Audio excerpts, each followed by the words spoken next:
여기 한국으로 출장을 왔다가 한국의 고속도로를 보고 감탄을 금치 못했다는 독일의 여성 공무원의 사연인데요. 세계에서 가장 뛰어나다는 독일의 아우토반도 있는데 도대체 한국의 어떤 모습에 그녀가 감탄한 것일까요? 지금 바로 사연 시작합니다. 안녕하세요. 저는 독일 도로교통국에서 근무하는 안나 베커라고 합니다. 다들 아시다시피 독일은 아우토반이라는 자동차 전용 고속도로가 유명합니다. 아우토반은 독일어로 고속도로라는 뜻으로 과거 로마 제국의 도로망을 유래해서 만들었는데요. 한국과 달리 톨게이트와 요금이 없고 직선화와 고속주행이 가능하도록 한 것이 가장 큰 특징입니다. 지금까지 저는 독일이 세계에서 가장 뛰어난 고속도로를 가지고 있다고 믿었습니다. 그도 그럴 것이 그동안 제가 가본 나라 중 독일만큼 도로가 발달한 나라는 보지 못했거든요. 다른 나라 도로는 굉장히 복잡했기 때문입니다. 먼저 프랑스 파리의 에투알 개선문 로터리는 끔찍할 정도로 복잡한 것으로 유명합니다. 모두 12개의 도로가 집결해 별 형상을 만드는 곳이어서 이름도 별을 뜻하는 프랑스어 에투알이라 붙였죠. 도로가 한데 모여 6개가 넘는 차선을 넘나드는 차들을 보고 있으면 정신이 혼미해진다는 사람들도 많습니다. 심지어 현지인들이 말이죠. 뿐만 아니라 이탈리아의 베네치아 또한 도로가 매우 복잡해요. 물론 이곳은 수로가 최우선이기 때문이고 도로는 나중에 생기다 보니 도로가 제멋대로 나 있습니다.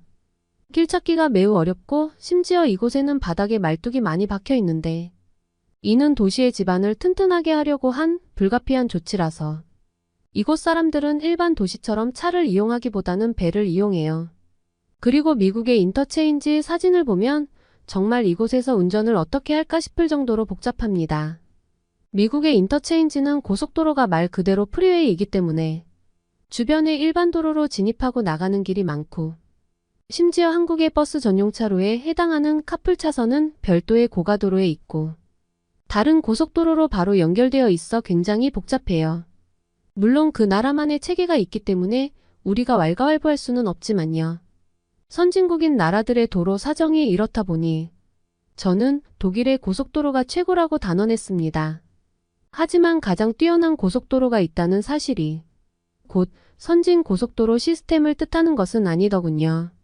과거에는 고속도로를 낙후된 지역까지 얼마나 구석구석 개통시켰느냐가 고속도로를 평가하는 가장 중요한 기준으로 여겨졌지만 시대가 지나면서 사람들의 평가 기준 역시 달라지기 시작했기 때문이죠.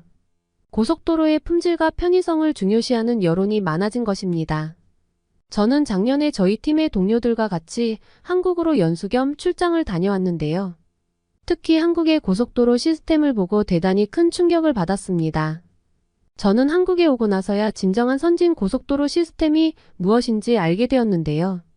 저와 팀 동료들은 처음 한국에 왔을 때 한국의 도로 교통이 다른 나라와는 너무 다르고 심지어 관련 인프라가 너무도 잘 갖춰져 있어 굉장히 충격받고 놀랐어요. 저와 팀원들이 공항에 도착했을 때 저희를 인솔해줄 한국의 도로 교통 담당자를 만났습니다. 한국의 담당자는 친절하게 저희를 반겨주었어요. 날이 꽤 추운 겨울이었는데 정장을 입고 있더라고요. 굉장히 깔끔하고 예의 있는 느낌을 받았습니다. 그리고 현지 통역사도 함께 있어서 한국 직원과 의사소통에 있어서는 문제가 없었습니다. 그렇게 저희는 간단하게 인사를 나누고 한국 직원이 준비한 차량에 탑승했고 장시간의 비행으로 몸이 상당히 지쳐서 우선 숙소로 가서 짐을 풀기로 했어요. 공항에서 출발하고 얼마 지나지 않아 고속도로를 이용하게 되었습니다. 제가 도로 분야의 담당 공무원이다 보니 한국의 도로 교통망은 어떨지 굉장히 궁금했어요. 한국의 교통망은 세계 최고 수준의 나라 중 하나로 유명하긴 해요. 그래서 저는 한국만의 특별한 무언가가 있을 거라고 크게 기대했습니다. 그런데 고속도로에 진입한 지 얼마 지나지 않아 이상한 검문소 같은 곳이 보이더군요. 저는 한국이 예전 독일처럼 휴전 국가라는 사실이 문득 떠올랐어요. 그 검문소는 2가지 형태로 나뉘어져 운영되고 있었어요. 한쪽은 자동차들이 멈추지 않고 지나가고 한쪽은 멈춰서 누군가와 얘기를 하더군요. 저희가 탑승한 차량은 멈추지 않고 그대로 검문소를 통과했어요. 문득 궁금증이 생긴 저는 한국 담당자에게 물었습니다. 왜 우리는 군인들에게 검문을 받지 않았는지 말이에요. 그러자 한국 담당자가 크게 웃으며 상황을 설명해 주었습니다. 아까 저희가 봤던 검문소는 사실 검문소가 아니라 톨게이트라고 말해줬어요. 고속도로를 이용해 필요한 요금을 지불하고 통과하는 시설이라고 하더군요. 그럼 왜 우리는 요금을 내지 않고 통과했냐고 저는 다시 물었습니다. 그러자 담당자는 한국에는 하이패스라는 게 있어서 그냥 지나가면 자동으로 요금이 결제된다고 했어요. 저는 요금이 알아서 결제된다는 사실에 놀라기도 했지만 솔직히 조금 실망스럽기도 했습니다. 독일의 아우토반은 고속도로 요금 따위는 없으니까요. 당연히 고속도로를 무료로 이용하기 때문에 톨게이트도 없거든요.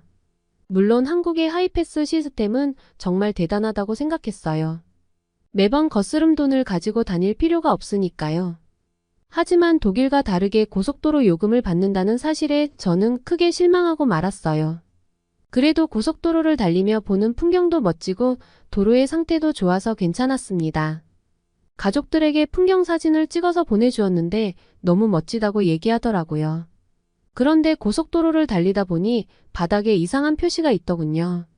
한국 직원에게 물어보니 고속도로의 출구를 알려주는 주행 유도선이라고 말해주었습니다. 초록색과 분홍색의 주행 유도선은 정말로 충격적이었어요. 독일의 아우토반에는 표지판만 있고 바닥에는 이런 표시가 없거든요. 저도 도로 담당 공무원이지만 고속도로를 달리다 빠져나가는 길을 헷갈려 다시 되돌아갔던 기억이 많습니다. 근데 한국은 내비게이션과 연동되어서 어떤 색깔의 화살표를 따라가라고 얘기해 주더군요. 이 정도면 초보 운전자도 쉽게 목적지까지 찾아갈 수 있겠다는 생각이 들었어요. 담당자는 실제로 이 주행 유도선이 생기고 나서 교통사고가 많이 줄었다고 하더라고요. 그렇게 한국의 도로 시스템에 감탄하며 차는 고속도로를 여유롭게 달리고 있었는데 갑자기 일이 터졌습니다. 저희를 인솔하던 직원은 갑자기 당황스러운 표정을 짓더군요. 저는 무슨 일이 생겼는지 물어보았죠. 알고 보니 저희가 탑승한 차에 기름이 얼마 없었던 것 같아요. 담당자가 가까운 주유소에 들러 기름을 넣을 생각이었는데 그 전에 차가 멈춰버린 거죠. 다행히도 차가 많이 없었던 터라 간신히 갓길에 차를 세울 수 있었습니다. 지금 생각해보면 정말 아찔한 상황이었네요. 고속도로에서 사고가 나면 정말 큰일 나니까요. 저희는 우선 담당자에게 보험사를 부르자고 얘기했어요. 보통 이런 상황에서는 보험회사에 연락을 하잖아요. 그러자 한국 직원은 보험사 대신 다른 곳에 전화를 하고 있다며 잠시 기다려 달라고 하더군요. 보험회사가 아닌 도대체 누구에게 전화를 하는지 이해가 되지 않았습니다. 시간이 얼마 지나지 않아 견인 차량이 저희에게 도착했어요. 담당자는 견인 차량의 기사와 이야기를 마치고 저희에게 다가와 3km 거리에 가까운 휴게소가 있어서 금방 해결될 거라는 얘기를 해주었어요. 마음이 안심이 되자 저는 한국 직원에게 저 견인 차량은 어떻게 불렀는지 물어봤어요. 그러자 담당자는 고속도로 공단에 연락을 했다고 얘기해 주었습니다. 저와 팀원들은 깜짝 놀랐습니다. 무료로 견인을 해주는 것인지 되물었더니 한국 고속도로 요금에는 문제가 발생했을 때 도움을 받을 수 있는 비용이 포함되어 있다고 했습니다. 그러자 아까 제가 실망했던 톨게이트가 생각이 났습니다. 톨게이트에서 비용을 내지 않았다면 보험사를 불렀어야 했을 텐데 말이죠. 게다가 보험사를 이용하면 나중에 보험료가 올라가기도 하잖아요. 그런데 한국의 고속도로는 얼마 안 되는 이용요금 안에 이런 서비스가 포함되어 있다는 사실에 굉장히 놀랐습니다. 한국의 고속도로와 톨게이트에 대한 인식이 조금 바뀌게 되는 계기가 되었어요. 독일은 톨게이트가 없고 요금이 무료인 대신 이런 서비스가 없거든요. 오히려 한국의 이런 시스템을 독일에 도입하면 좋겠다는 생각이 들었습니다. 그런데 이게 끝이 아니었습니다. 더 놀라운 광경을 목격하게 되었거든요. 저희는 고속도로 공단 직원의 도움을 받아 가까운 휴게소에 도착했는데요. 독일에도 물론 고속도로에 휴게소가 있습니다. 하지만 한국과는 조금 다른 부분이 많아요. 우선 독일에는 휴게소의 종류가 두 가지가 있습니다. 첫째는 라스트 플라즈라고 부르는 휴게소가 있어요. 여기는 말이 휴게소이지 사실 주차장과 화장실만 있어요. 보통 유럽의 화장실은 약간의 돈을 지불하잖아요. 그런데 이 화장실은 돈을 내지는 않아요. 대신 그만큼 관리가 안 되고 굉장히 더럽습니다. 반면에 라스트 포호프라는 휴게소에는 식당과 주유소가 같이 있는 휴게소가 있는데 물론 음식의 퀄리티는 그렇게 좋지는 않아요. 잠시 쉬었다 가는 곳이니까요. 그리고 주유소가 있지만 가격이 굉장히 비싸고 무조건 셀프 주유소입니다. 화장실도 돈을 내야 이용할 수 있어요. 결국 독일에서는 쉬기 위해서 돈을 지불해야만 하는 셈이죠. 그런 독일의 휴게소만 이용해 본 저는 한국의 휴게소를 보고 경악할 수밖에 없었어요. 우선 화장실을 누구나 무료로 사용할 수 있더라고요. 게다가 화장실 칸마다 휴지가 다 구비되어 있고 계속 청소를 하시는 분도 계셨어요. 화장실 인테리어도 굉장히 깔끔하고 좋은 음악이 흘러나오고 있었습니다. 거짓말 좀 보태서 저희 집 화장실보다 나은 것 같았어요. 그렇게 볼일을 마치고 화장실에서 나오니 한국 직원이 간식을 먹자고 하더군요. 사실 독일의 휴게소에도 먹거리가 있지만 퀄리티가 형편없고 가격만 비싸거든요. 그래서 저는 기대를 하지 않고 한국 직원을 따라갔는데 여기서 또 한 번 한국의 휴게소에 놀라고 말았어요. 엄청나게 많은 종류의 간식들이 있더라고요. 게다가 가격도 휴게소치고는 저렴한 간식들도 많았습니다. 저희가 무엇을 먹을지 몰라서 고민하고 있으니 한국 직원이 메뉴를 추천해줬어요. 한국 사람들은 호두과자라는 빵을 많이 산다고 하더라고요. 그래서 호두과자와 독일인에게 익숙하고 먹음직스러운 소시지를 골랐어요. 호두과자는 냄새부터 정말 기가 막혔어요. 물론 생전 처음 보는 음식이라서 조금 거부감은 있었습니다. 그런데 막상 먹어보니 저희에게도 꽤 익숙한 맛이었는데 약간 호두파이 같은 느낌이었어요. 소시지는 저희 독일의 소시지만큼은 아니지만 휴게소에서 파는 음식치고는 괜찮았습니다. 휴게소에서 맛있는 간식까지 먹고 다시 차로 돌아오니 한국 직원은 주유소에서 기름을 주유하고 가자고 말했어요. 그런데 한국의 주유소는 주유소 직원이 직접 주유를 해주더라고요. 저는 한국은 셀프 주유소가 없냐고 물었어요. 그러자 직원은 한국도 이제는 셀프 주유소가 점점 더 늘어나는 추세이긴 하지만 이렇게 주유소 직원들이 직접 주유를 해주는 곳도 있다고 말해줬습니다. 이제는 놀랍지도 않더군요. 숙소로 오는 잠깐의 시간이었는데 저와 팀원들은 한국의 고속도로 시스템에 완전히 반해버렸습니다. 이런 선진도로 시스템을 가지고 있는 나라가 있었는데 지금까지 벤치마킹을 안 하고 뭐 했나 싶더라고요.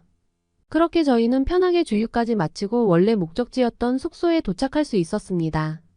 며칠 동안 한국에서 관광도 하고 연수를 듣다 보니 금세 다시 독일로 돌아가는 날이 찾아오더군요. 한국에서의 일정을 마치고 독일로 돌아가는 비행기에서 많은 생각이 들었습니다. 솔직히 지금까지는 독일의 아우토반이 세계 최고 수준이라고 믿었습니다. 하지만 역시 세상은 넓고 계속 배워야 한다는 것을 다시 느끼는 계기가 되었습니다. 잠시나마 한국의 고속도로를 경험하고 사소한 부분까지 살펴보니 한국이 너무 저평가되고 있다는 생각이 들었어요. 한국의 고속도로 시스템은 단연코 세계 어느 나라와 견주어도 뒤지지 않을 거라고 확신합니다. 저는 이제 목표가 생겼습니다. 독일에 돌아가서 제가 한국식 도로 시스템을 벤치마킹하고 접목해 보는 거예요. 아마 많은 시행착오가 있을 것이고 쉽지는 않겠지만요. 제가 이 업무를 담당하는 동안에는 꼭 한번 도전해보고 싶습니다. 어떻게 보셨나요? 한국의 고속도로에서 눈이 번쩍 뜨이는 경험을 했던 독일 여성 공무원의 사연이었습니다. 우리나라가 살기 좋은 나라로 호평받는 이유 중 하나는 바로 대한민국의 뛰어난 고속도로 시스템입니다. 실제로 외국인들은 이런 한국의 도로에 신기한 것들이 많다며 그렇게 부러워한다고 합니다. 아무래도 외국인들은 이런 걸 본 적도 없고 들은 적도 없기 때문인 것 같은데요. 먼 미래에는 대한민국의 고속도로 시스템이 전 세계 표준이 되는 날이 오면 좋겠습니다. 오늘의 이야기가 좋으셨다면 구독과 좋아요를 눌러주세요. 여러분의 구독과 좋아요는 영상 제작에 큰 힘이 됩니다. 끝까지 시청해주셔서 감사합니다. 더욱더 감동 깊은 사연으로 찾아뵙겠습니다. 감사합니다.